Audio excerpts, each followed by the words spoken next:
شروع اللہ کے نام سے جو بڑا مہربان نہایت رحم کرنے والا ہے۔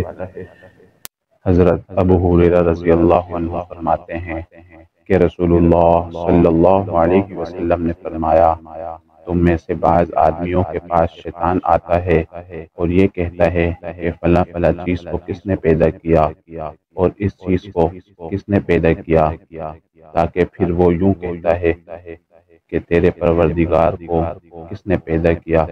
جب نوبت یہاں تک آ جائے تو اس کو چاہیے کہ اللہ سے پناہ مانگے اور اس سلسلے کو ختم کر دے۔ مشکوٰۃ المصابیح حدیث نمبر 65۔ اسی طرح کی اور احادیث اور دعا وغیرہ سننے کے لیے ہمارے چینل کو سبسکرائب کیجیے۔ السلام علیکم ورحمۃ اللہ وبرکاتہ۔